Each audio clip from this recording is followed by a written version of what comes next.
কইলামই তো কয়বার ঘুমু, আমার খিদা লাগে না, মুখে রুচিও নাই, ভালো করে চেক আপ করে আমার ওষুধ দেন। তোমার কি ওষুধ দিমু? তোমার কোনো ওষুধই লাগবে না, তোমার এই বোতল খাবার দিলেই তোমার বেমার ভালো হয়ে যাবো গা। আরে মিয়া, বোতল খাওয়া বাদ দিলে যে বেমার ভালো হবো ওটা তো আমিও জানি। তেলে আর তোমার কাছে 500 ফিস দিয়ে কিনে খাইছি।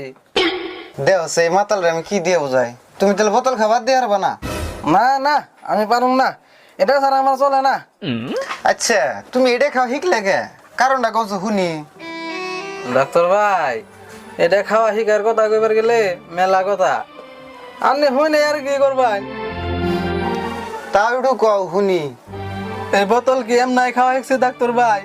আমি তো এই বোতল খাইবার চাইছিলাম না, কিন্তু পরিস্থিতির শিকার হয়ে বাধ্যতে পরে খাওয়া শিখছি। তা নয় বুঝলাম, মানুষ জীবনে বহুত কঠিন সময় পার হয়, তারপরও এখানে খারাপ বস্তু খাওয়া শিকর না কেনা।